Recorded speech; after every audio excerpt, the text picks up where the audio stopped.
ബോട്ടുകളിൽ പോകുന്ന ഇതര സംസ്ഥാന തൊഴിലാളികളെ രജിസ്റ്റർ ചെയ്യണമെന്നായിരുന്നു കേന്ദ്ര ഇന്റലിജൻസ് ഏജൻസി സംസ്ഥാനത്തിന് നൽകിയ നിർദ്ദേശം. തമിഴ്നാട്ടിൽ നിന്നും ബംഗാളിൽ നിന്നുമാണ് പ്രധാനമായും തൊഴിലാളികളെത്തുന്നത്.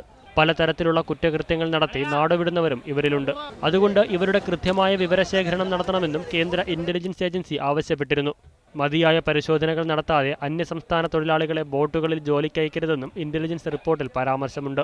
എന്നാൽ പേര് പോലും രേഖപ്പെടുത്താതെയാണ് അന്യസംസ്ഥാന തൊഴിലാളികൾ ബോട്ടുകളിൽ പോകുന്നത്. കരയിൽ തിരിച്ചെത്തിയാൽ അന്നത്തെ കൂലി വാങ്ങി ഇവർ മടങ്ങുന്നു. കടലിൽ പോകുന്ന അന്യസംസ്ഥാന തൊഴിലാളികൾക്ക് അപകടം സംഭവിച്ചാൽ ബന്ധുക്കളെ അറിയിക്കാൻ പോലും ഇതുമൂലം സാധിക്കുന്നില്ല. ഇവരെ സംബന്ധിച്ച് യാതൊരു രേഖകളും ബോട്ടുടമകളുടെ പക്കലില്ലാത്തതിനാൽ ഇൻഷുറൻസ് ആനുകൂല്യങ്ങൾ പോലും നിഷേധിക്കപ്പെടുകയാണ്. ഹാർബറിൽ വന്ന് കിട്ടുന്ന ജോലികളെ പിടിച്ച് കയറ്റിക്കൊണ്ട് പോവുക. അവൻ വെള്ളത്തിൽ പോയാലും അറിയത്തില്ല, അവൻ മരിച്ചു പോലും അറിയത്തില്ല, അവൻ ആരാന്നും അറിയത്തില്ല, ഒന്നുമില്ല. അവൻ രാവിലെ പണി കഴിഞ്ഞ് പിറ്റേന്ന് വരുമ്പോൾ എന്റെ ബാറ്റയും ഷെയറും മാറ്റി അവനെ പോകും. മറൈൻ എൻഫോഴ്സ്മെന്റ് വിഭാഗമാണ് കടലിൽ പോകുന്ന തൊഴിലാളികളുടെ വിവരശേഖരണം നടത്തേണ്ടത്. എന്നാൽ യാതൊരു പരിശോധനയും ഇവരുടെ ഭാഗത്തു നിന്നുണ്ടാകുന്നില്ല. ഇത് തീരെ സുരക്ഷയ്ക്ക് ഭീഷണി ഉയർത്തുന്നതായും ചൂണ്ടിക്കാണിക്കപ്പെടുന്നു.